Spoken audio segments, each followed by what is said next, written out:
Here, SpeakuP Monday at you know where. And look, SpeakuP Monday is an award-winning deep dive Q&A, which is open format. It's like, as I was saying to the guys here before, it's like inspiration is caught, not taught. So inspiration is caught, not taught. This is episode number 150 something, so it's been almost 3 years, which is great.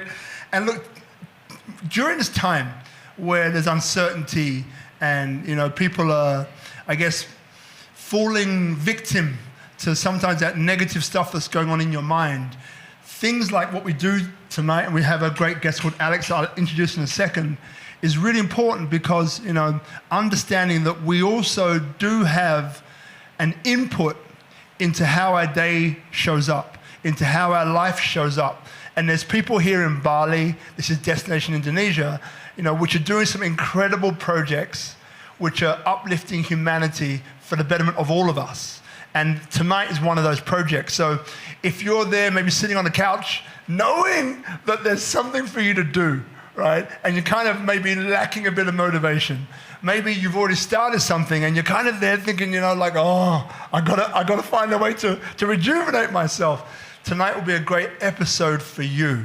And my guest tonight, Alex Joy's Rainforest Pavilion.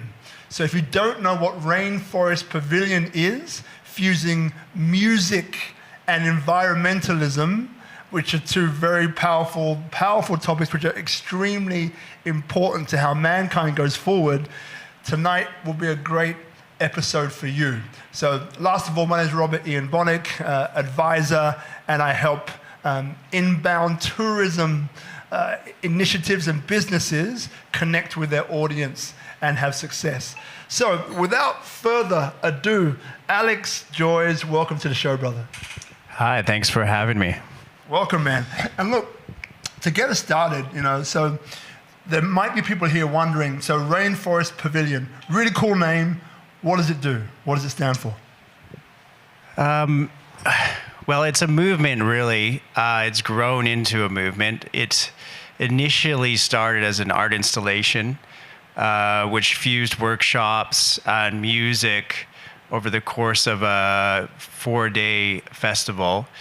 And the proceeds from that went towards rainforest conservation.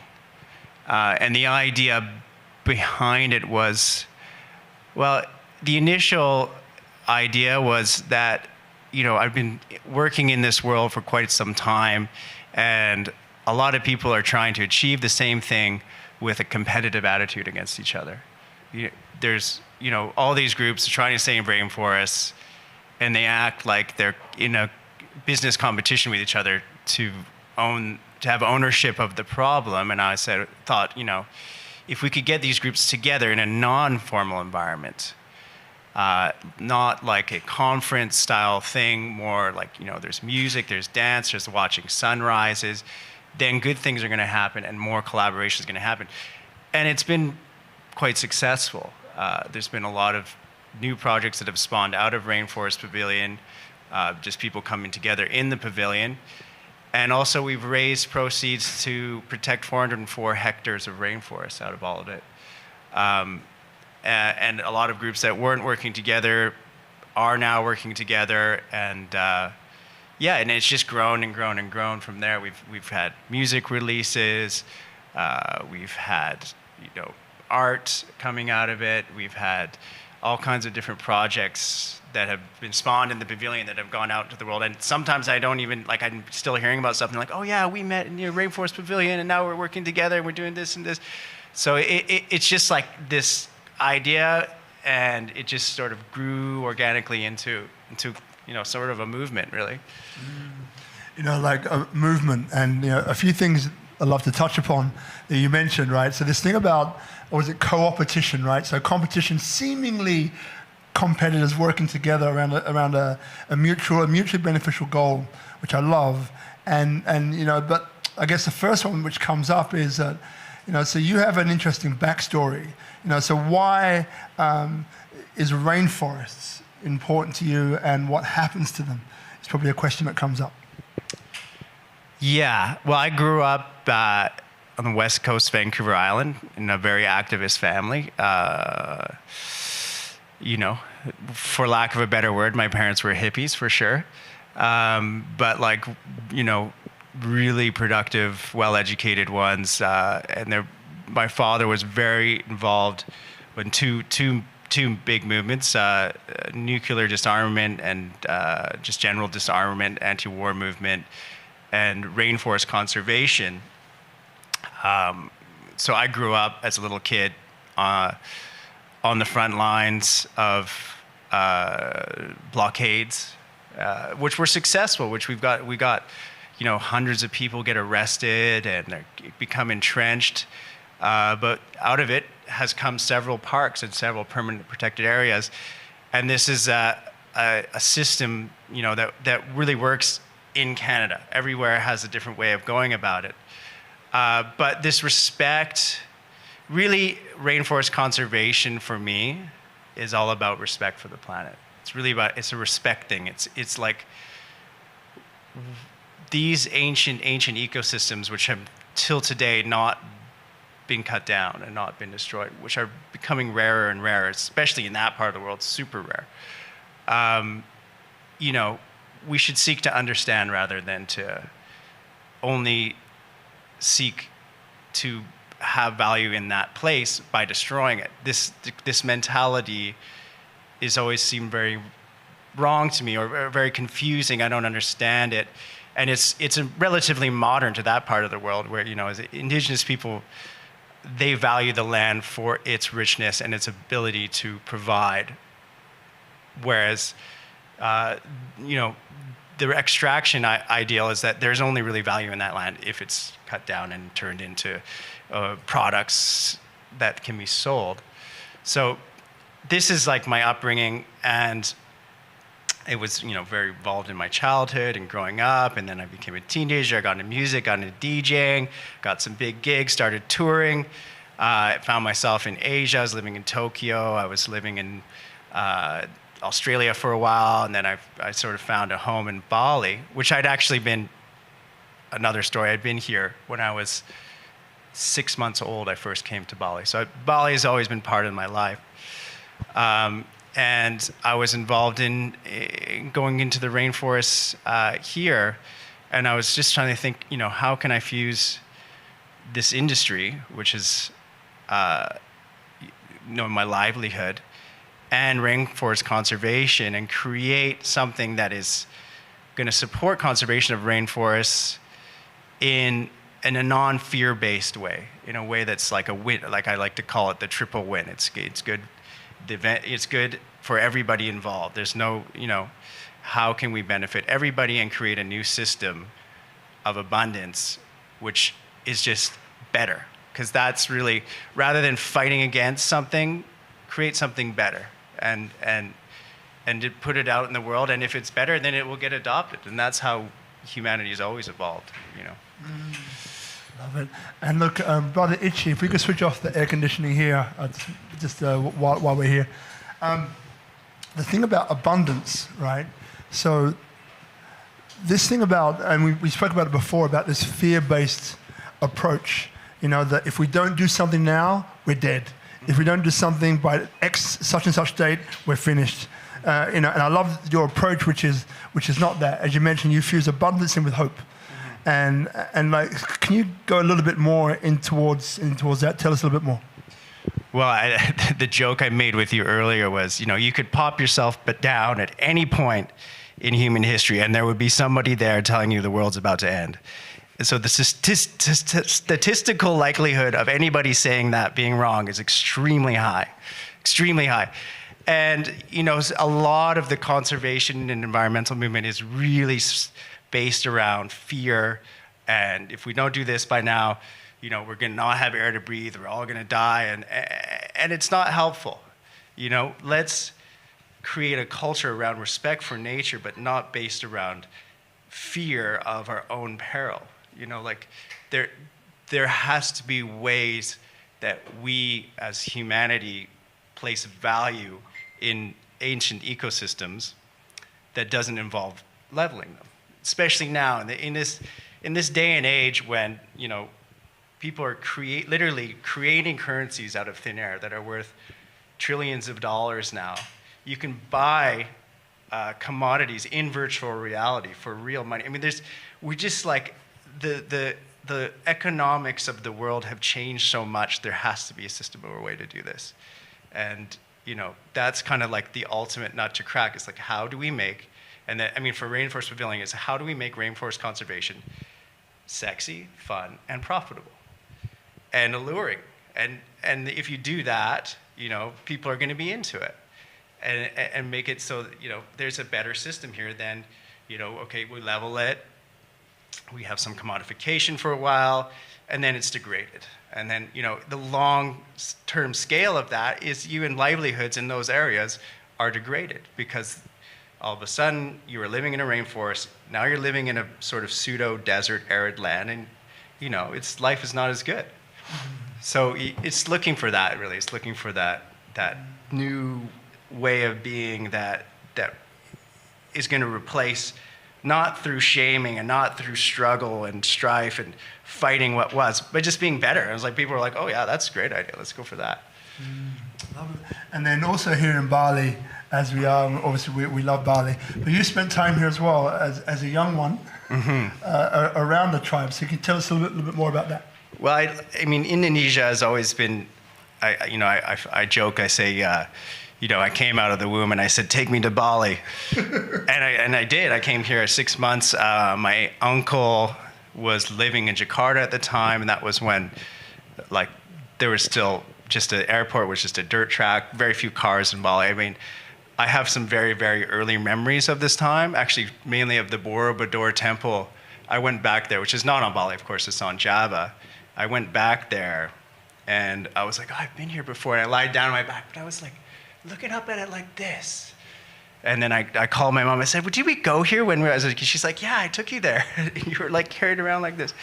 So yeah, Indonesia is part of my being. And some years later, like when I was about 6 years old, we went into Sarawak in Borneo, which is actually entering from the Malaysian side, but it's it's one island really. And we lived with the Iban people for 2 months.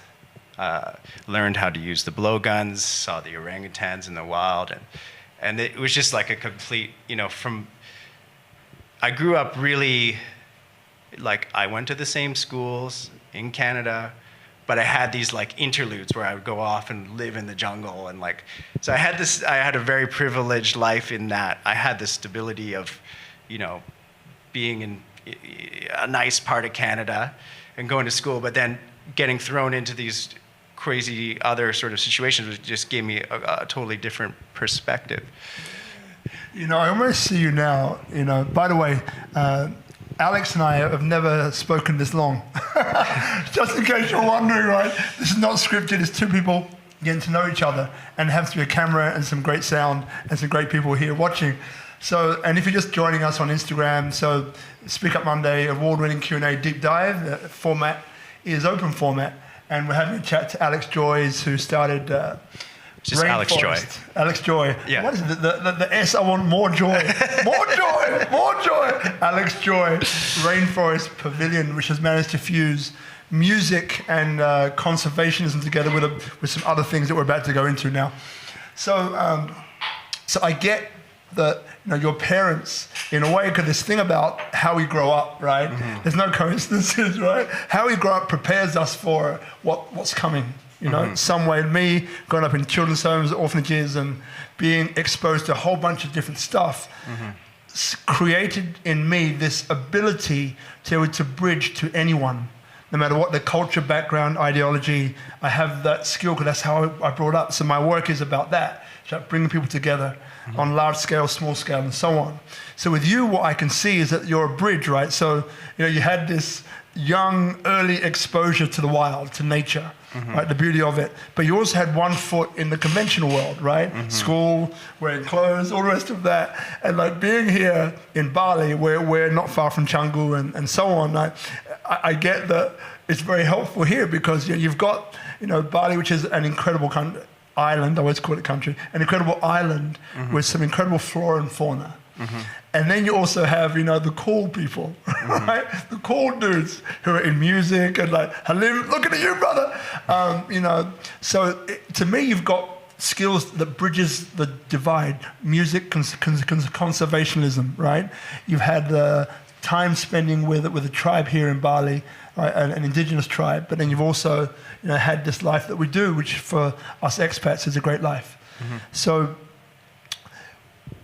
if I say to you, use the word bridge, what comes up for you when I say that?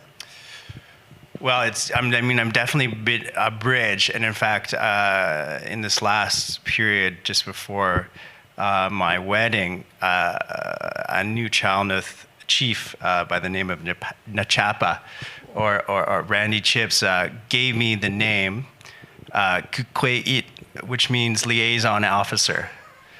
Which seems to make everybody laugh because it's appropriate. I'm laughing because each week there's something I don't notice about you, right? Yeah. So I never knew this. Yeah. But then questions come in, and I ask them, and sometimes each week something blows me away. It's like, well, I didn't know that, and it makes perfect sense. Sorry, I didn't mean to take away from what you're saying. No, I mean, and that's really, the first project that spawned into Rainforest Pavilion was Joy Collective, which was sort of like the foundational project. And it really came to a point before I had this name of liaison officer, but realized, I have had this opportunity to meet people at all levels of society, all over the world, and have an ability, or I just had the opportunity to go between these people, like, between serious business people and club owners and scientists and, serious teachers and motivational speakers and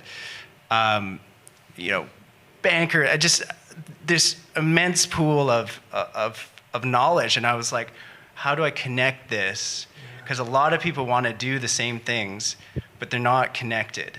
So that's really where this whole liaison sort of idea or identity comes in, and it does fit, because it's like, I can go here, I can go there, I can speak quite a few languages, not super fluently, but I can connect with people from all different rungs, because I've also lived through all different, I've lived in very primitive ways, I've lived in very luxurious ways, so I have an ability to go between different worlds. So if people are watching now and they're wondering, okay, Rainforest Pavilion, never heard of it, now I get a sense of it. I get a sense of the guy behind it, right? I get a sense that he's a good guy. Like, he's got a good energy to him. He's not crazy. He's not, but he's, when you're very economical with words. So the words that you use are the words you mean.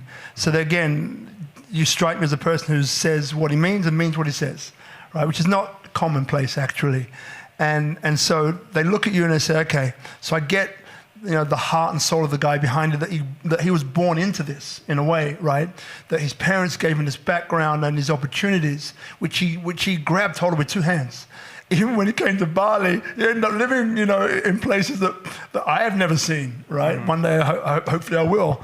So it's like, and then he has the ability to bring something like this 5 years ago, right? Rainforest Pavilion? About 5 years, yeah. Okay, about 5 years. And as we said before, a brief chat, was this understanding of, the things which in a way are meant to be. It's this thing about providence, right? So favorite quote, the moment one truly commits oneself, then providence moves too. So the moment that one truly commits oneself, then providence moves too. And providence, apart from being in a place in the States, in the US, East Coast, providence means that then God moves too.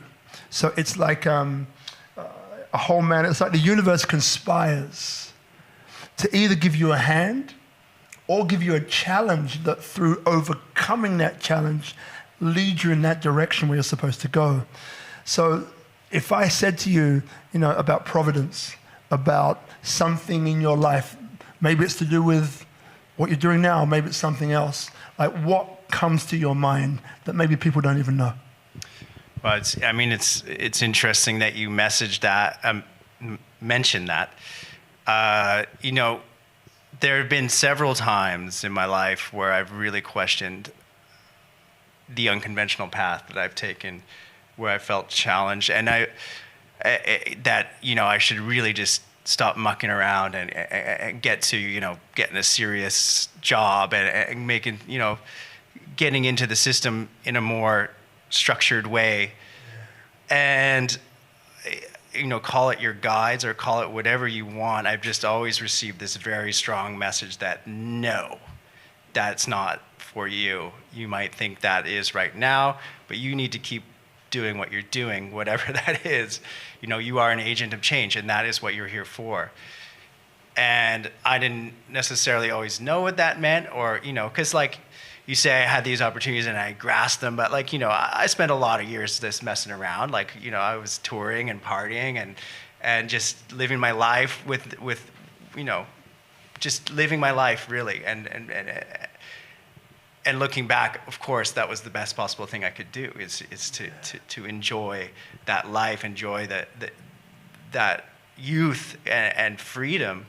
But every time I question it, that little voice or the voices or whatever you want to call it just said, no, your path, you're on it, and just have faith, really. It's a question of faith, of sticking to what is right and not wavering. And eventually it works out, or at least for me, it seems to be. That a great segue, like that thing is so important, right? About that voice, because undoubtedly whoever's watching this, you probably have many voices in your head, like most of us do, right? One saying this, one saying that, one saying do it, other saying don't do it, right? Do it, don't do it, and everything else in between. And so a very quick story is that as a kid, I'm a black guy, which is clear to you, but wasn't clear to me. I grew up, as I mentioned, differently, and for the first 13 years, I thought I was white, right? The way I spoke, the values that I had, and all this other stuff. And I used to spend time with a mirror up to my face, like, this is not how I want to look. Like, this is not who I see myself. This is not my identity. Mm-hmm. And I'll go through what I would change, what I would do, and all the rest of that. But deep stuff, kind of depressing stuff, felt like at the time. So then, but what I found though, one of those days when I was about 12, it was like, in the lowest of the low, those voices which are like pulling you apart, you're not good enough, you're not this, you're not that, you're never going to make it, da-da-da-da-da. One voice came out that didn't sound like that. It sounded like it was from a different place, a place of warmth, compassion, a place that was uplifting, not depressing or pulling me down. And it said to me, Rob, yeah, just look after your skin. It's like, what? Just look after your skin? What do you mean? So, but the thing was that was a voice which I identified that I still follow now. And I'm 51, right? And sometimes it's difficult to find that voice. But when I'm quiet, then it comes a bit clearer to me. So this voice that you speak about for you, because this is something which I know that people struggle with. And again, inspiration is caught, not taught. So like, how did you find that voice, or how did it find you? And how do you find your way back to it if you find yourself drifting away from it? I think the key to that is really stillness. It's silence. It's. I mean, for me, what the most incredible experiences I've had have always been through fasting. Fasting and meditation has led me to some really wild trips. And so I think the core of it is stillness and giving that a chance to come out. Because we live in a world, especially now with the phones, and I turn off I deactivate, turn off, turn it away, put it away, where we're constantly being bombarded. We're constantly being bombarded by what we should think, or by computer programs trying to get a rise out of us, which is essentially a lot of what these platforms are doing. They're trying to get a rise out of you to get you into an aggravated state, so you just stay, I can't believe this is happening, oh my God. And if you're in that aggravated state, if you're in the state of stress, then the voices will be many, and it's confusing, and you don't know which ones are coming from in, which ones are coming from out. But if you really take the time to go inside and be with yourself. Be with nature is always a big part for me. Silence in nature. Nature is really the ultimate teacher. If you really just observe nature and you think about whatever issue is going on and you go out into nature and say, okay, how does this apply to what I'm looking at this tree or whatever? If you really open your mind to the possibilities of finding a solution like that, I find that really, will give solutions and also will weed out a lot of the noise and let you tune in on the frequency that is like resonating for you and will be of use to you rather than trying to steer you here or there and everywhere. So that's really how I do. Got it. And then, so we're going to go into music in a second, but how did you find that voice?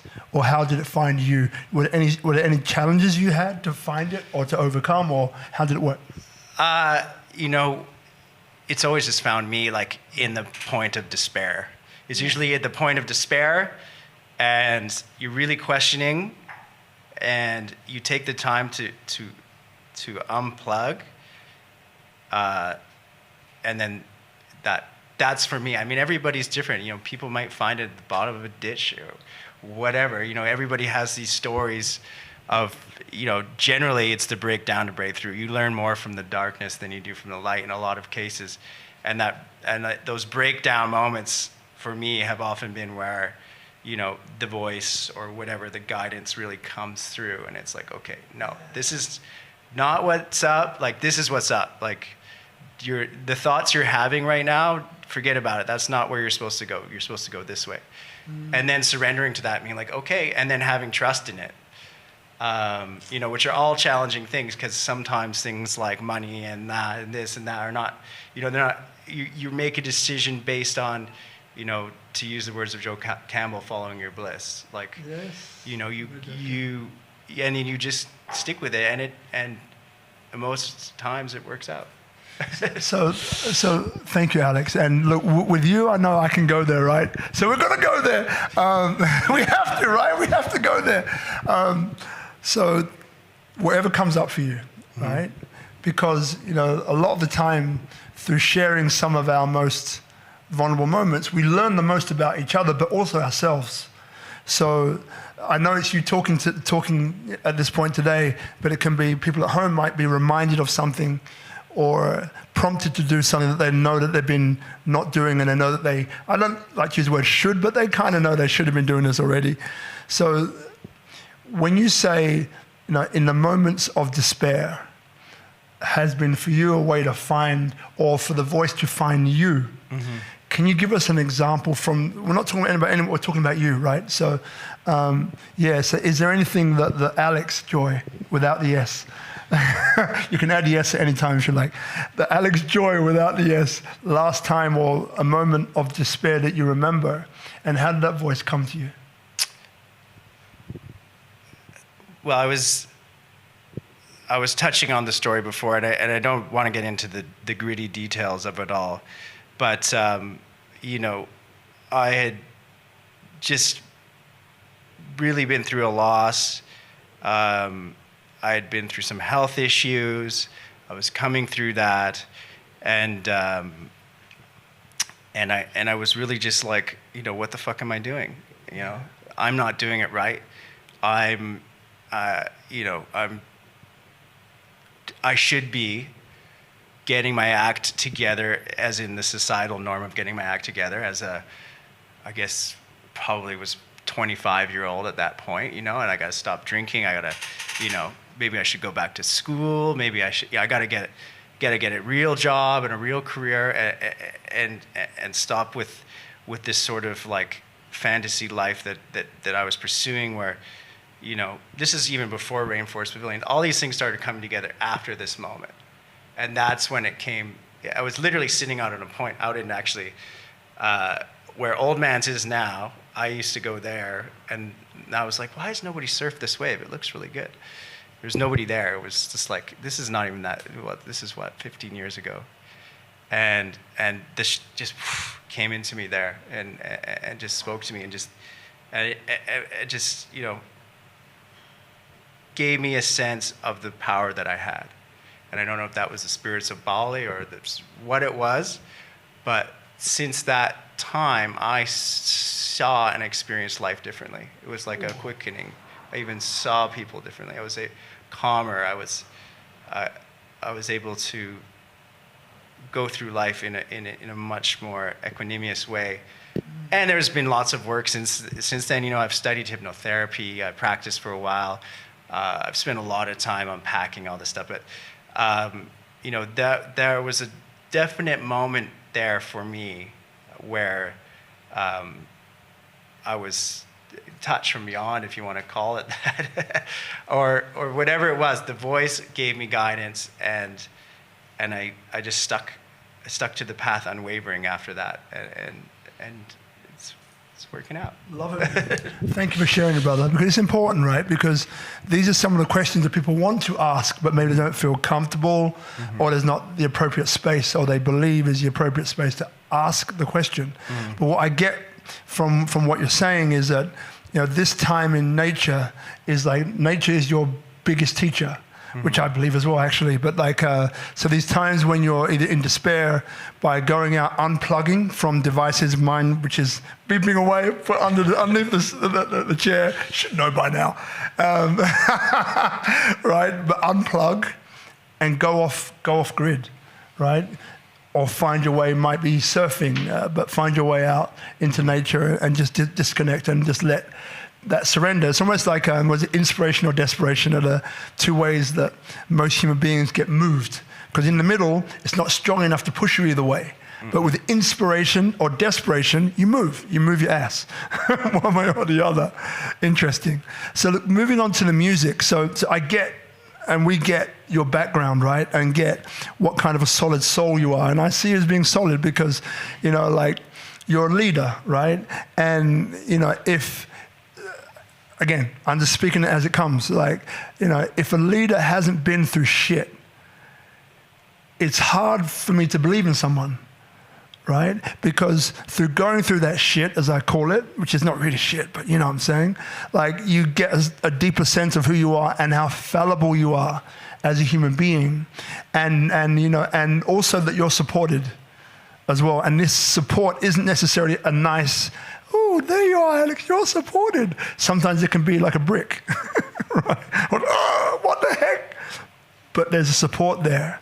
So then coming on to the music, because this is obviously another huge part, right, of what Rainforest Pavilion is. It's conservation and environment, and there's also music, arts, entertainment, that side of it. So then how does that piece lock in from the point of view of when did you realize, and maybe how did you come to realize that, hang on a second, these two can be inextricably linked, or they can just be put together, and I think it just might work. Well, music is the ultimate catalyst, and it's the universal language. So it's just a world that I've been in, and you know, 20 years ago, I would have never ever picked up a mic. I was petrified of speaking, but I would get up behind the decks and play music. That was my way of being able to share with a group of people. And I would sort of, you know, I'd kind of be hiding back there, but, you know, I could get on the stage and express myself that way. And I had the fortune to play some really big shows in my life, you know, thousands and thousands of people all together, all celebrating life. And you know, there's that energy there that's, you know, it's tangible. You can't question it. And to give that energy some direction beyond, you know, the purpose of selling alcohol, you know, which is what so much of it ends up being about. It's like, okay, you know, this is a business and we're selling booze and that's where our money from. But, you know, can we do more than that with all this energy? Like, does it have to be about that all the time? I mean, I'm not anti anything. Like, if you need to drink, the drinking is fine, you know, don't drink too much. But, you know, what else how can we grow and use this energy and focus it in and part of that energy is the commerce that is built out of it. I mean, and use it for something different, and give back to the planet through all this energy that's built up in this music, and bring people together. All the people I met in my years of touring and stuff, like, it's the great equalizer. Especially when you are the performer, like, it doesn't really matter where you came from or what your socio-economic status is. Once you are the performer, people want to get to know you and people want to talk to you, and you meet, crazy people. Like all kinds of, jets, people flying in private jets, and people that came in off the street. And like, it doesn't matter if you treat everybody equally. You have this opportunity as a performer to just bridge so many gaps and cross so many divides and unite people. Really, it's a powerful place to be. So of course, taking that and transitioning it, and also coming from this background of really activism, and then trying to be like, okay, well, activism is great in that sense, and it works. It definitely worked in those cases, and it works. But sometimes, like, is there something else we can do? Rather, like, is there, like I was saying before, is there a way that we can just present something better, that it's not even a fight? It's just like, okay, that's a great idea. We're on board, and that's sort of where, the music had to be involved because that's what I was doing. And, this is something I feel passionate about, and I feel like, respect for nature, respect for the environment is something that's a big issue that we're losing, that kids are not connected in any way. And there's this very relatively modern idea that we are not nature and that it's somehow separately from us. We are humans, and that is nature, and that's there, and we're here, which is like a ludicrous idea because we are nature and we're completely interconnected. So how do we bring that more into a central place within our culture? And that's really like where what we were building up with the Rainforest Pavilion was a culture of respect for nature and each other, all through this pavilion, all through sharing in this place. And even the design of the pavilion, like we always have a section of each day where it's just soundscapes, and it's always modeled after a rainforest. So it's like trying to really just connect people with nature, really. And people that are always going to clubs and always into electronic music aren't necessarily people that are connected with nature. A lot of them are very, very urban, like people, that grew up in cities, and they don't really have that concept.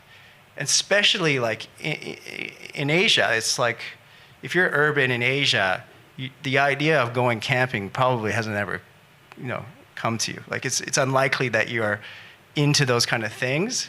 So bringing this like beauty of nature to you in the club or at the festival, it's sort of just like it's bringing it to you and showcasing it and trying to inspire a connection.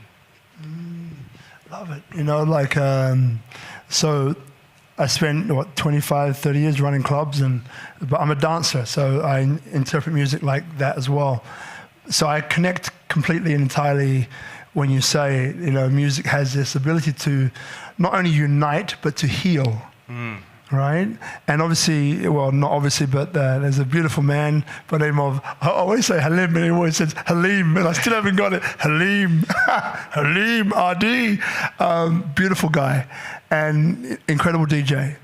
And, so DJs, from the greats, Frankie Knuckles, Dave Morales, all the way through, I've got opportunities to not only to hang with, but to listen to and all the rest of that. But this frequency, this resonance of music and nature is a beautiful connection, right? So when music takes you to that frequency, that resonance, you're in line with nature. Mm-hmm. So I also get, how that works on that level too, on that metaphysical level, with music and how and why it makes so much sense to fuse the two together, So that's great. And so the activism piece, So early on, we had a very quick conversation. So the activism piece. So you mentioned something that really tweaked the ear in Canada about the 500. Oh, yeah. I was mentioning how I grew up in activism, and, to this day, you coming from a place like Canada, you get instilled with this belief that we're doing things better and smarter and the rest of the world is messing up. But in actual fact, the destruction of rainforests in Western Canada is of the worst in the world. In fact, if you compare what's left, it's arguably some of the worst in the world. I mean, because places like Indonesia and the Amazon, there's still much vaster areas that have remained untouched. Whereas the industrial scale and efficiency in Western Canada especially is just, since World War II, it's just been going nonstop, and it's just leveling, and it's still going to this day. And there's a movement, you can look it up on Instagram, to save Fairy Creek, or not, to stop old growth logging in British Columbia, and they're on 1 year and 500 arrests later, and not giving up. And this kind of activism, when you're a Canadian citizen and you live in Canada, it actually works. It's a system that works in that place. But when you scale out this, you can't apply the same plan to every different place, because every culture is so vastly different. The culture here is so vastly different. The culture in Canada is it's a colonial settlement that's endured, for 120 years. This is a completely different. Every country is a completely different ball of wax. So, as much as that kind of activism is effective there, over here, it's not really going to be that effective to be like that. It's more about, like what we've been doing, creating a new system that is profitable, that is appealing, that is not leaving people behind. And it sounds airy-fairy, it sounds pie in the sky, but it's not. There's actually, when you start looking at it granularly, they're like, actually, we can do this. We can create a system that's profitable, that gives value to these ecosystems, that is not based around extracting them and destroying them. And the same is true in Canada, but it's, I guess I like to be the bad press for Canada sometimes because it gets so much good press, but it doesn't really deserve it, especially with with their environmental policies, because it's like they have been arresting people every day for months and months, spending millions of dollars, helicopters, militarized police, and just arresting. And luckily they don't go to jail forever. They just kind of like catch and release. But it's a very serious thing that I would like more of the world to just take a look at. So. Check it out, follow it on Instagram. It's pretty interesting to see how radical this movement has gotten in Canada, actually, because it's, I don't think it's getting that much international press. Well, it's actually getting quite a bit. It's becoming a really big thing, and the movement is to end the logging of not all forests. That's never going to happen and it's such a vast place, but the forests that have not been touched until now, and many of which are on unceded territories of indigenous people, many of the once thousands of nations that were across Canada, being able to have sovereignty and make those decisions themselves. That's a lot of what this movement is about. And of course, the standard response is, oh, we can't afford to do that. What about the jobs and this and that? And it's, it's a dead end thing. You can't sustainably log a 2,000-year-old forest. It's been 95% has been cut in the last 150 years. There's no sustainable model there. Like, you're gonna wait 1,800 years for the next crop? Like, it's not. It's it doesn't endure to keep doing this kind of thing, especially with at Rainforest Pavilion, I've always said, if it hasn't already been converted, it hasn't been cut, we should be leaving it. We should be leaving these untouched lands, which are, been reduced by far more than half in the world, and at least seeking to fully understand what's going on and then maybe making a decision. Look, we need this land because these people need food. But for the most part, most of these ancient rainforests, they're being destroyed for commodities that are non-essential. It's not like they need to cut this land to food. Okay, yes, there's jobs, employment. People need money, but we can find other ways for people to get money, especially in this world where they're printing money like there's no tomorrow. It's just like, we can find other ways of income, but it's not like if we don't cut these forests, we're not going to have food to eat, because they're being made into toilet paper. They're being made into, building products, but there's other options for this. They're being made into like, in the cedar trees, these 1,000-year-old cedar trees that are 1,000 to 2,000 years old, they're being cut up to make siding, cedar siding, which is like really popular in Florida. But it's a commodity that's not an essential thing. What's the solution? The solution. A possible solution. A possible solution. Well, to put a hold on the expansion, to find other sources of income and training for people in these areas, to listen to indigenous knowledge of how to do things sustainably. This is like, we need the most important step for us to become sustainable as a species is for everybody to have a good standard of living, because if people are in a desperate state, they're going to make the decisions they need to make in order to survive, and that's understood. I mean, and I don't want that putting people into a position worse off because of any of these initiatives. I want people to be better off and also protect and respect the planet. And the solutions are, finding alternate sources of income, prioritizing what's like actually essential. What do we really need? Do we really need to make toilet paper from ancient rainforests? Is there another source? Is there other plants, other fibrous materials that we can make paper out of? The answer is absolutely, of course, yes. To just really step back for a minute, and analyze what we're doing and bring everybody's voice to the table.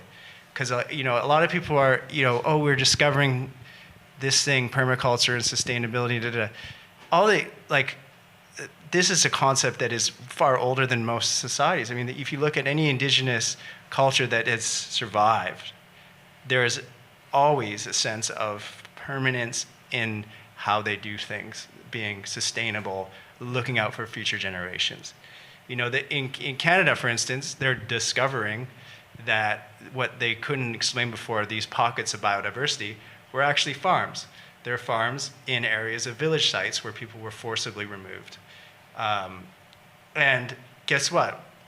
120 years later, unattended, they're working perfectly. And you go into these areas in the forest, and they're saying now that the Amazon, a huge part of the Amazon is this too.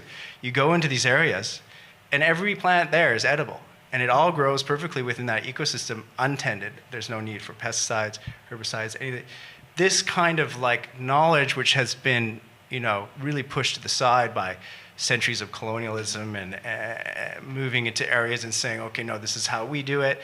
But if we really took a chance to step back and bring everybody to the table, maybe, since I know people have a hard time deciding, agreeing on stuff. But if we really could soberly have a look at what we're doing and be like, can we do this better? And yes, we can do this better. And I mean, I think that's really the solution, is just to be able to take a step back, be able to drop what you think you know, and bridge the divide of the other, and just be able to meet and have a decent conversation about what we're doing and how we could do it better, where everybody is heard. That last part, well, all of it, but that last part, so a few people here know my partner Marina. I know Leica does, and awesome girl, woman, and she has very strong opinions. Right? Mm-hmm. I do too.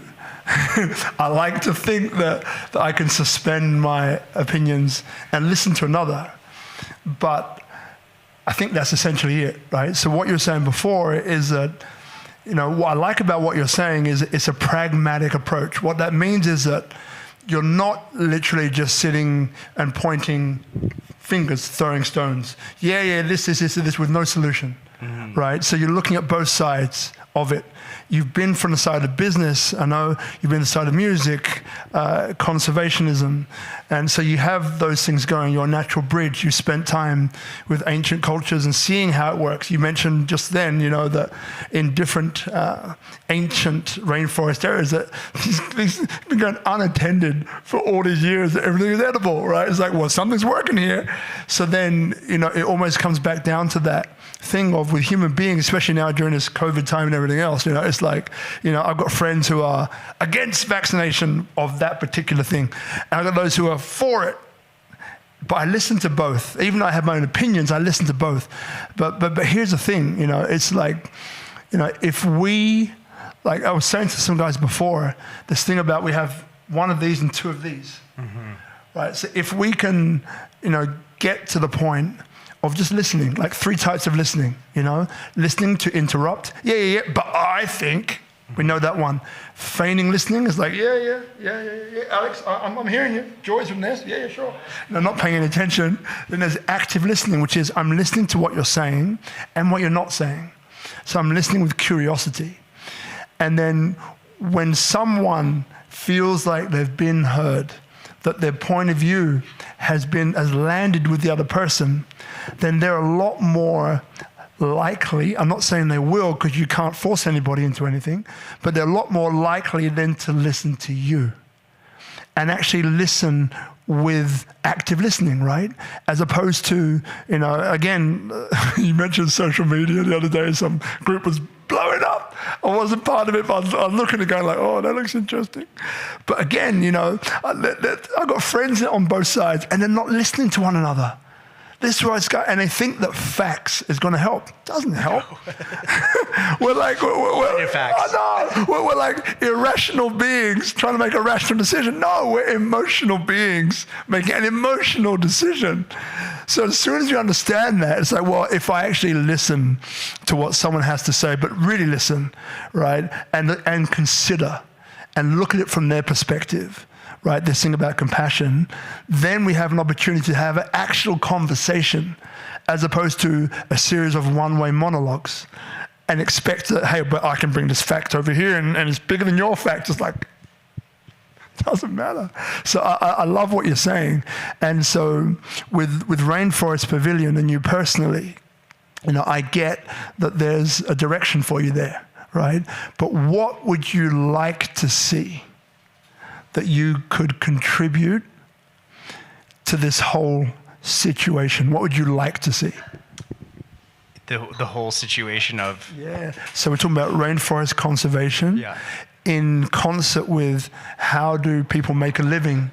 How do people have a good, standard of living? Because again, they're logging, but then it's providing jobs. We need jobs. People need to eat, right? So there's that side of it. But then there's a side of the rainforest 2,000 years old for toilet paper. Really? Yeah. There must be another alternate way. We spoke about cryptocurrency earlier on, about blockchain perhaps providing some of the ways to do this, but no one's actually done it yet. So from these perspectives, how would you like to play a part in that solution? I mean, I think blockchain has major potential, and I've seen many projects working towards this, and I may be missing something as far as I've seen, none have really hit the button yet. None have really been like, okay, everybody's buying into this idea. And I think at that level, it is where the cultural sense of it is. It's really like and that's where Rainforest Pavilion could help. If people really feel that this rainforests have value just as it is, and maybe we should seek to understand it. Like really, every time a scientific mission goes off into a rainforest, they find new species. Like dead set, like they go up into the canopy, there's like 15 things we never knew existed up here. Same with the coral reefs. Like we do not know about our own planet, and we're leveling things that we never even know existed, and we will never know they existed because we've destroyed them before we got to them. And there could be like the cure for COVID in there. There could be so many things that would help humanity and definitely have value to at least thoroughly investigate. And I think the buy-in for the crypto solutions is really a cultural buy-in. It's a cultural sense that this value is here, and in a lot of indigenous cultures, that is just implicit in the culture. That in fact, the reason they come across so many issues is they never bought into the idea that this ecosystem is a commodity that needs to be destroyed, because of course that doesn't make sense to the way that they've lived. But again, if I was to say a solution in Canada, obviously people can be retrained. I say a solution in Indonesia is, people really own their land a lot more in Indonesia than in a place like Canada, where it's mostly owned by the Crown or the Queen of England or the federal government or whatever it is. They've taken control of 98% of the landmass. So there's different scenarios for different places. But personally, I think that it's not so far-fetched to suggest that people living on the borders of biologically rich areas like rainforests should be paid to just protect it. Like, as if we don't have the funds at our disposal of all this money that we spend on the earth. I mean, how much do we spend on nuclear weapons and all this shit that is only designed to destroy humanity, that we couldn't afford to pay 1 million, and probably not even 1 million people, a few 100,000 people that live in these areas, because they're not going to get paid that much anyway. They could be paid a decent living wage to protect that. And there could maybe be, plants that can be grown within the environment, which happens a lot actually in the Amazon. I'm sure could happen in any rainforest. There's, medicinal herbs and things that could be grown. But the idea that being a steward of that environment that environment is a commodity, and being a protector of it, especially because you live in that area, that is your area. Why shouldn't you get paid? Why shouldn't you get compensated for just being there? And that's just like one potential way to look at it. Got it. Now, there's two things that come up. And by the way, we're going to go to questions. So if in the audience you've got any questions, and that could be of a personal nature because you know this beautiful man, maybe some things like, I didn't know about that. You can ask him, put him on the spot. Alex, tell me more about that. It's like, no. Right? So feel free to ask those questions. Or if there's another question of a more serious nature, feel free. We'll get a microphone that will go around. So yeah, just put your hand up and we'll get the microphone to you. By the way, this is going to sound so obvious, but it's not. When you get it, just point it at your mouth. I know. But every week we get this, no. So just point it at your mouth. Just remember that. So the two things that come up. So we have a friend in common, right? Halim introduced me to him actually. And I'm pretty sure you know him as well. So David, IG Center, right? Yeah. And last time I remember, he's talking about a development they were looking to, which is a school in Kalimantan, right? From memory. And what I loved about what he had to say was that, he's a person who is critically aware of the need to create currency, or to use currency, or let's scrap that, to create value. Right? So not to go in with this overly, maybe not founded in reality view of let's go in and help the people of X and Y area, to become something, like this airy altruism. I'm not saying it's a bad thing. I'm just making an example to give you the example. Where he's at, from memory, is about, it's like a 15, 20, 30-year plan, number one. So it's not short-term, it's long-term. It's generational. The second part of it, apart from the education being the first, the second part of it is that how do you create, an incubator? So how do you create usable skills which create value for the people that then they can go out and create their own subsistence? So not just, let's take this tree and make it into a basket and try and sell it to a bunch of tourists, which there is none here currently. That's a lie, there are, but not that many, right? But this is actually skills that can be used in the future for the present and going forward into the future, which then create a legacy for the areas in which he's choosing to go into. Now, this is from memory, so I believe it's right. Maybe there's a few things I could do. I could remember more directly, but that's essentially it. And I love that, right? And I love the fact that he was talking about money, right? Because again, I think a lot of people who are in conservation or into the, activism of different kinds, they bypass this whole thing and say, oh, we're doing it for the right to be whatever. Not realizing that if you want something to be, sustainable, it needs to create income to sustain you. Or it needs to be a model there somewhere where there's something coming back to pay the people their subsistence, right? They can live somewhere, they can eat something, they can clothe themselves, they can look after their kids, right? So what I'm drawing from what you're saying is, again, I like this well-rounded view. So, based upon that, not just the money part, if people are watching now and they're like, okay, so I get Rainforest Pavilion, I knew nothing about them to begin with, now I get a much better sense about what they do. I get a sense about you, and they see that you're a driven, determined, passionate person who's connected and who's a real person, right? So that's how I see you, like a real person. So a person who has doubts, but finds a way to overcome them. A person who is motivated by inspiration or desperation and has been at various points in your life, which to me makes a real person who is able to talk about them, right? In such a way that we understand, and I can see you and me and you, right? Because there's some things that we all have in common, right? So I get all of that. So if someone's watching now, how can they contribute to what you're doing? Now, this doesn't have to be the straightforward one of money, and it can be, but like it can be something deeper as well, right? But how can somebody contribute to you? How can someone contribute to Rainforest Pavilion going forward? Well, you can start by just sort of tuning in and following us. And, we're not constantly doing funding drives, but we are always open to collaboration.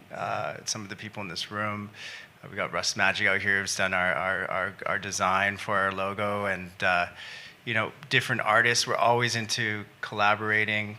You could make a track for a compilation. Just like reach out if this is something that calls to you. Just reach out, and that is how we've grown. It's always just been an organic process, and this whole COVID time has given us a step back because our foundation is events, and obviously that has not been happening.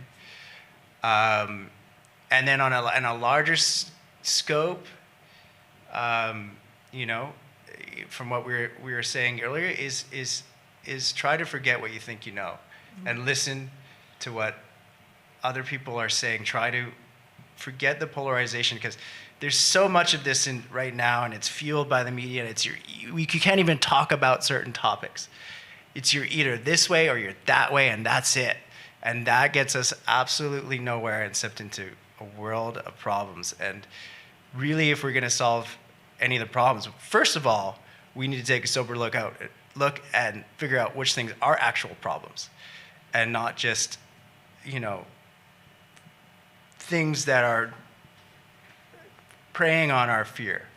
And we're not going to figure that out if we've already made up our mind about what's this and what's that. We need to really just tone down that rhetoric and just be able to talk to, like you said, just listen and talk, and facts do play a good part, but really being able to meet the opposite and have a conversation is so important. And it's just getting so off the rails right now, more and more, and it's just being fueled into this into this frenzy of everybody knows what's going on and nobody knows what's going on. So on a larger scale, I would say that. On a smaller scale, with Rainforest Pavilion, we have a goal. We have our first piece of land that we want to purchase ourselves, because all the land, the 404 hectares, this was through SpeakuP and Rainforest Trust, other organizations, and they do great work, and not to take anything away from them, but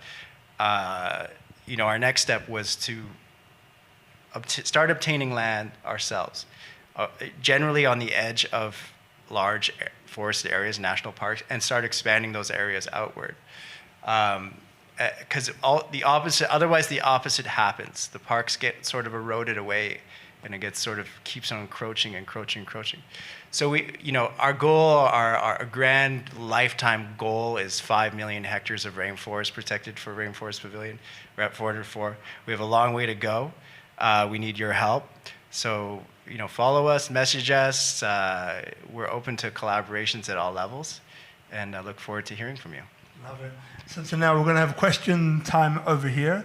And while you're finding somebody, I've got one question that comes up. So there's a person in this room, she knows who she is. Oh, I've given it away. So, joking, not really. So what it is that, so there are people here, we're at Bali, right? And we've got lots of people now overseas who are like, okay, I'd love to buy some rainforests in Bali or buy some land, right, in Bali. And as you said before, rainforest is some dollar value, which is crazy. It's some of the cheapest land you can buy, right? Okay, so let's say that somebody, they mean well, right? So they know about conservationism, they know about sustainability, they don't really know how to do it, right? But they love the land. It's like this, I can see myself retiring here, right? Yeah. So what would you tell them if there was some steps, right? What could they do to ensure that we strike this balance between maintaining the land from a sustainability point of view and being able to live like a decent life? So they're going to have a TV, they're going to have the mod cons, right? They're not going to go without that. They're not going to live off the grid, put it that way, right? They're going to still be living what we might call a normal life, inverted commas, but now they've bought some land in an area that probably should be protected, but it's not right now. So what can they do to ensure that we do get this circular economy going on? Well, when we talk about like rainforests in Indonesia, you have your temperate rainforests, tropical rainforests, Africa, Indonesia, are the biggest tracts of that. Most of which that is in actually Bali is either protected in the park, or most of Bali is a sort of permacultural farm. Okay. There's not a lot of vast rainforests in Bali because it's a small island. But Indonesia, being the vast country that it is, does have huge tracts of land and vast protected areas. Like I also want to, mention that there has been major progress in conservation over the years. It's not like it's getting worse and worse and worse. It's actually getting better over time, and there is vast protected areas. So ensuring that those areas are protected, that's a big piece of it. But if you like this sort of scenario that you're presenting, that someone like sort of lives there, I think it would be like if you want to live in Bali, you buy your place in Bali, and if you have some extra money, pledge it towards Rainforest Pavilion or Rainforest Trust or any of these other groups that what they do is identify tracts of land which are available and purchase them and protect those areas.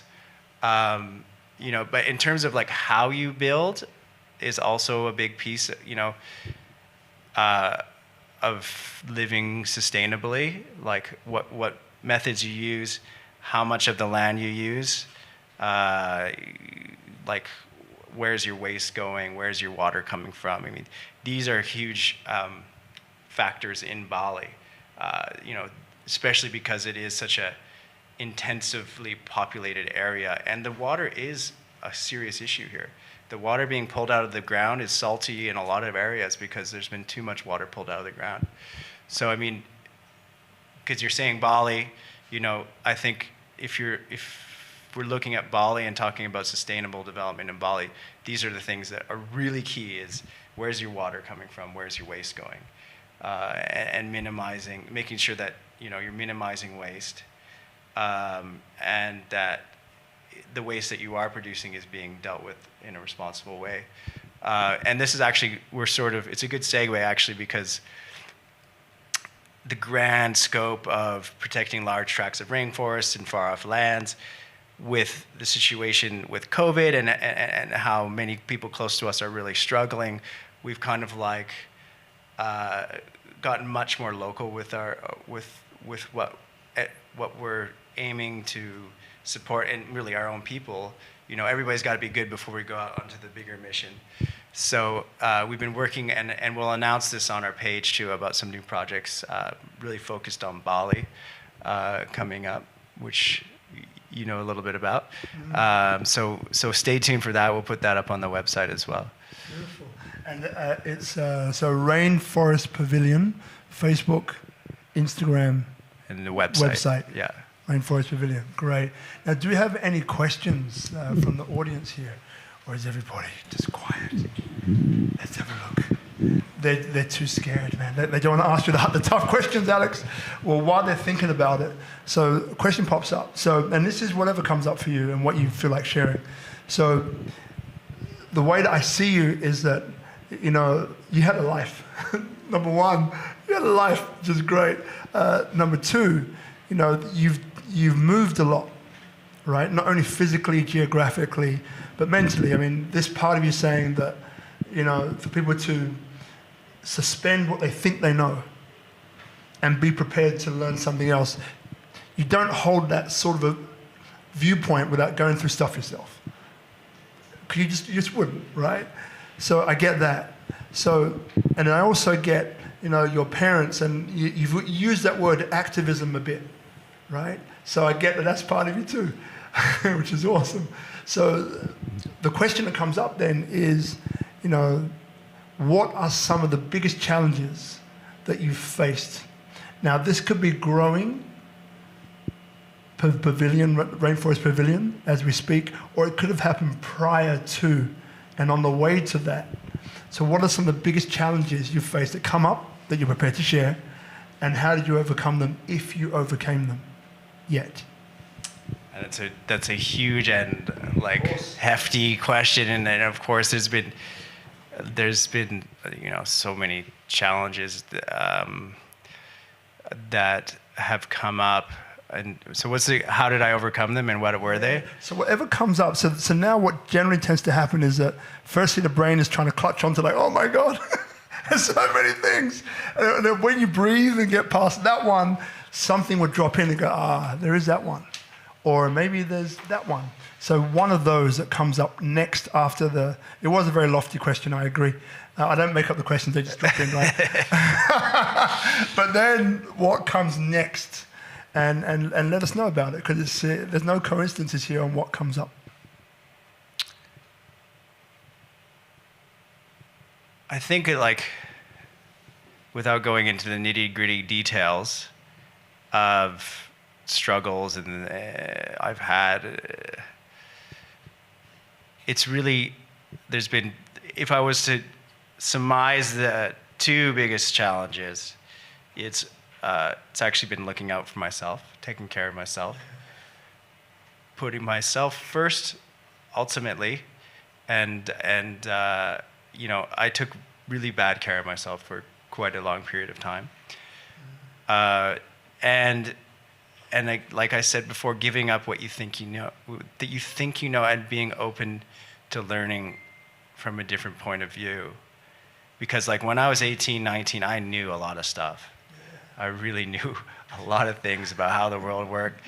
And now at 38, going on 39, I really don't really know much at all. You know, like... Guilty! And you know, this is part of life's process. But the sooner that you can accept that you might not know as much as you think you know, as it's been said to me, you got to know what you know, and you got to know what you don't know. Yeah. And you know, it sounds like a perplexing riddle, but the more you're able to let go of what you think you know, the more you'll be able to be open to learning, and the more opportunities that will come your way, and the more you'll be able, because once you know, you've closed the door. You've closed the door to what you don't know, because you know, I've got the solution here. I got it all figured out, you know, and nobody does. This is just a big, wild experiment, and we know, even as a organism of humanity, we know so little, and I don't even think we're capable of understanding the vast amount of what is in the universe. So the more on a microcosm, as a personal level, that you're able to let go of what you think you know, and it's challenging. And a lot of that, you know, protecting what you think you knew, you have coping mechanisms, and you have, you know, a lot of your suffering will come from protecting what you think you know. So if you're able to, you know, find that place of openness, and this has come up several times, I think it's one of the greatest challenges in life, but it's also, you know, coming to a place of acceptance with what is essential to really move forward with a sane conversation and a sane, you know, pathway. Because when people know too much about what is, that's when you get a lot of conflict. And not that conflict's a bad thing, but resolving that conflict is also a good thing. And the more that we can, at a personal level, the work is really personally first before you can go out into the world. And that personal work is resolving a lot of, for lack of a better words, letting go of what you think you know. Yeah, man. Mama. Like, there's always synchronicity, right? And okay, there's two things that come up, right? So one of them is this, so people here who watch the show know this one, but we're going to say it again because we can. So it's a bit like a clock. We've got 2 questions left, but by the way, 1 question left, and then I think we'll call it. But it's a clock. So this clock is, you know, 1 to 12, right? Your usual clock. So it's like this. So 1 till 2 is just the stuff that I know, or think that I know, right? Boom. I know this, my name, where I'm from, how to get home, all that stuff, right? On a good day. You know, handy to know that stuff. And then so that's 1 to 2, then 2, like 12 to 1, 2 to say 4 is this is the stuff that I know that I don't know, right? So I know that I see a rocket going into space, but I have no idea how it gets there. I get there's an engine and it goes up, right? Great, but I don't know how that engine really works. So I know that I don't know that. And then the third one is that the stuff that I don't know, that one's settled. So I don't know that I don't know. And this one is incredible because through having conversations like this, remember, if we go along with inspiration is not taught, it's caught, then what happens is that we have this conversation, and this is the things which are hidden from our view. And what happens is that we open a doorway where our mind, maybe it's tonight, maybe it's after this, and this is whether you're doing this or whether you're in the audience or whether you're watching. And then something will come up in a few days or over the next few days, and something just pops in, you're like, oh, it's like, oh, and it's like, oh, I got to do that, or I never realized that. So, can't believe I'm saying this. So I did this quiz about 4 hours ago, something like that. It's a lady called Natalie Ledwell, incredible person, great being, and so it was a quiz, and this quiz has been done. It's like limiting beliefs, right? And it's been put together by a number of neuroscientists and And it's like 6 questions, but each question that you answer leads you to a whole different set of possible answers. So you can't just go and I'm done. Each one has got, so there's maybe 100 questions in there, but you get to choose between maybe 40, depending on what you choose. So it came up as my prime limiting belief is not feeling worthy, right? I never saw it. So it's like, even though in my life, I know that I've achieved a great amount of things, right, for living on the planet and but I've always felt that there's something that's holding me back. And even though I've heard of this, worthiness, are you worthy? Am I enough? Am I worthy? All of these things, I heard of it, and I coach people on, oh, look, that's a worthiness issue. I can help you with that, whatever it might be. But then today, when I did it, hit me like a brick. I was like, oh, shit. It's like, fuck, that's it. So now I get a sense, and again, the way I see life is like an onion, and you just keep dropping layers. Just keep dropping layers, and that's another layer that is in the process of being dropped.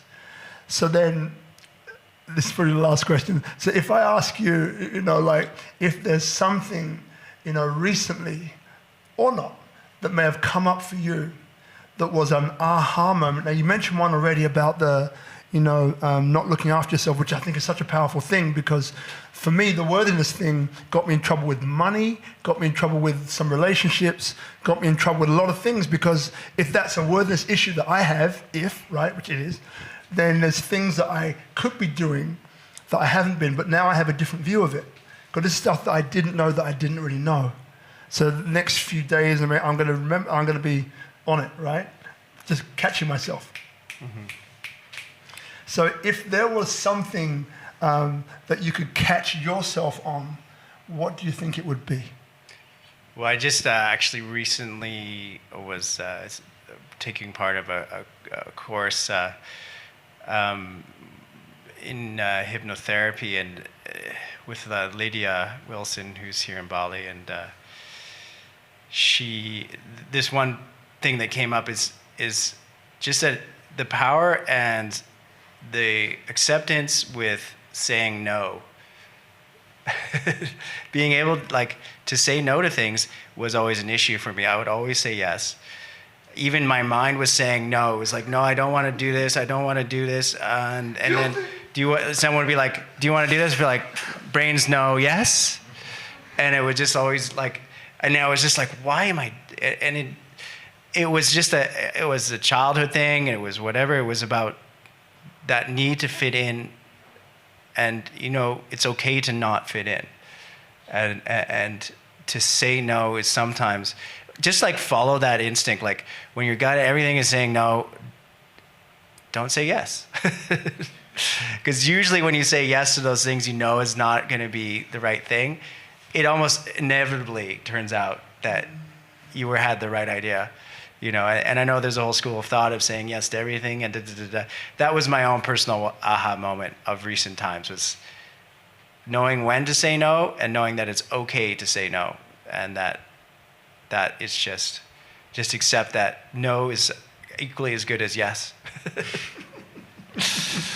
Oh man, thank you, brother. So now how we finish the show, so in about a minute and a half, roughly, so you get the chance to close the show, and it could be something that you've said already, mm-hmm. that you want to reinforce, or it might be something that just drops in. It's like, I've got to say that. And yeah, so we give you the opportunity to do that, and then after that, we close the show, right? So you've got about a minute or so. Is there any questions? What's that, brother? Are we going to do questions? Oh, no. Do you have a question? I think there's a mic out there. Okay. Rewind. Question. Rewind. You saw that? Great. Question. Hello. Hi. Thank you very much for sharing all this with us. I didn't know the topic of this event, and I really like it. So I would like to share my point of view a little bit about something you were speaking about, and then ask you what do you think about it, and what's your opinion. Let's see if I'm able to explain this. I have imagined life on planet Earth, that it has had different periods or time. In very general terms, imagine that human beings, we had to survive in a very primitive way, no matter what. Killing, deforesting, whatever, because we had to do it. I like to think, in general, that this time has gone, and the second most challenging thing for human being has been how to survive with their own self, like self-development, self-recovery, how to, because once we got the basic things we need, like food, like a place to sleep, etc., it's like the voices you were speaking about arise. And this is, for me, I like to see that like this has been very challenging. And sometimes in an ideal world, I think like, okay, imagine that all human beings are connected to love, and we know how to behave, and we are very functional, etc. So the third step, I always thought, is once we are ready, once we don't have to survive no matter what, once we feel worthy of love, it's time to take care of our planet, environment, our nature. Like the third challenge, The question I would like to ask you is, if planet Earth was a sustainable place, eco, green, well-cared, where the nature was respected, what would be the next challenging thing for human beings? I mean, I think that human beings are innate challenge creators.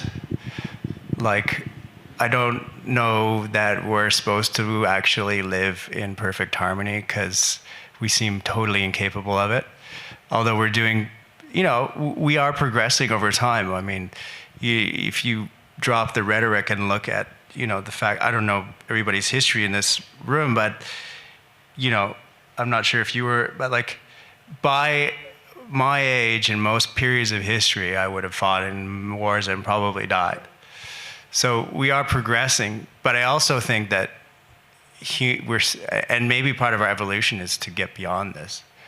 I mean, this is a very sort of vast question, but human beings as we are sort of the drama species. So I think that no matter where we are in our development, we're always going to have some kind of level of drama, unless there truly is some next step, and then we live into harmony, and then maybe it's exploring the cosmos. I don't really know.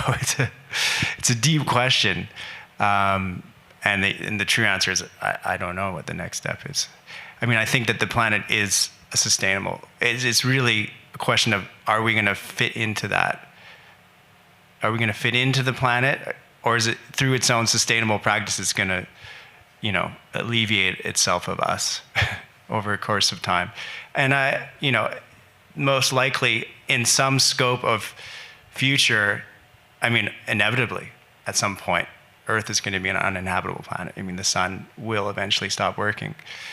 But, it's, for the third step, us to live sustainably, is really us to create the most optimal life for ourselves. Yeah, Nestor was on last week, guys, if you remember Nestor. Great question, brother.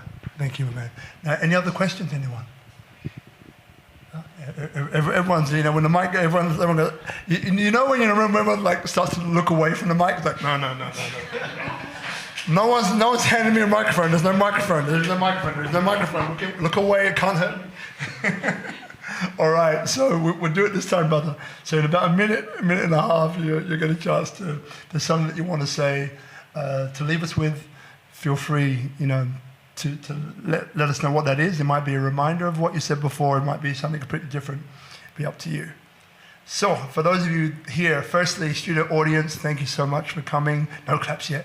Thank you so much for coming. You can come every Monday to hear, I'm going to say it, Tropical Nomad. You know where we are. We've always been here, last 80 episodes. So, Tropical Nomad, 6 o'clock for a 6:30 go live. Remember that one? And thanks to Itchy and Guzman and the team. I think that was the way today, but you guys rock! Make us look and sound beautiful. Thank you very much indeed. And look, so as you know, we have 3 streams a week, and it really is about how do we inspire humanity, right? How do we inspire one another to see each other? How do we inspire someone, especially now, to go through this time of whatever you want to call it, but it's crazy, right, of challenge, right? How do we do it in a way that we maintain a sense of self and maybe go deeper and find more things to be uplifted than to be depressed about? right? So 3 streams a week, and that's what we really focus on. So tomorrow is Clubhouse, 7 a.m. Tuesday morning. That's GMT +8 if you're around the Bali zone, or if you're in the US, it's confusing, man. In the US, it's Monday, Monday at 4 o'clock on the West Coast, 7 p.m. on the East Coast. SpeakuP Club, SpeakuP Monday Club, and have another incredible doctor tomorrow called Dr. Sujata Ives, and she is probably one of the most qualified doctors in so many different areas, psychology, like numerology, like it's crazy. I can't even remember the things she's qualified in. When I was doing her bio, it was like all the way down to the bottom of the page. So tomorrow will be a really incredible conversation we're going to have about the gut health psycho connection, right, which is powerful. So that's tomorrow morning. And then on Wednesday will be a replay of a guy called Arthur Kamazi, The World According to Arthur Kamazi, who is a brainiac, incredible human being, lives in Ubud. If you heard of not Pyramids of Chi, the other one, that's his, right? Created this incredible city carved in stone, out of stone. That's part of his shtick. Incredible guy, Arthur Kamazi. So just SpeakuP Monday Group on Facebook. Come and follow us there. And there's a lot more that we're going to be. It's year number 3. We're going to be going for a lot longer. And there's some great things coming. So I just want to turn to my guest, Brother Alex, my man. So how do I describe you? Like a beautiful, incredibly thoughtful, which I kind of got the first time I met you, that you're a thoughtful and pensive person.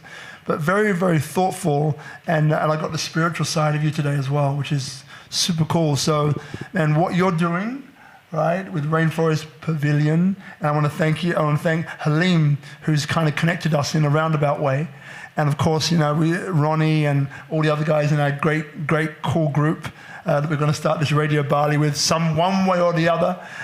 It's been really cool to have you here and to be able to question and maybe to probe a little bit and test a little bit and to tease out some of this inspiration, right? Is caught, not taught.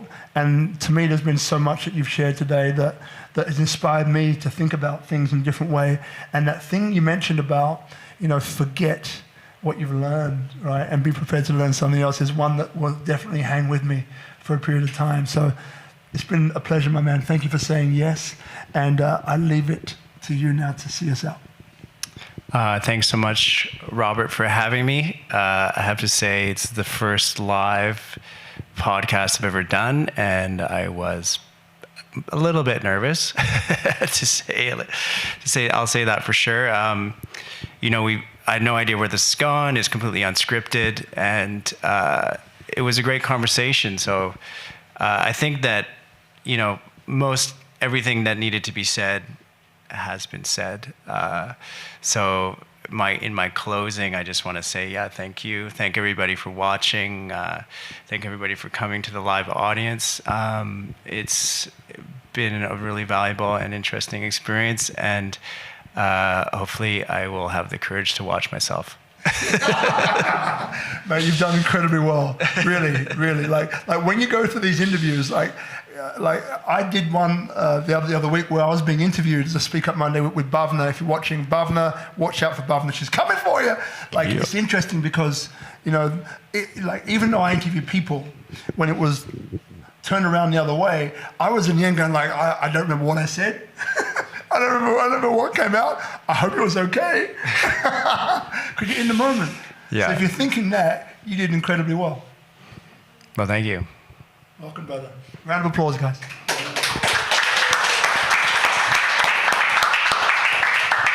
Yeah. Great job, brother.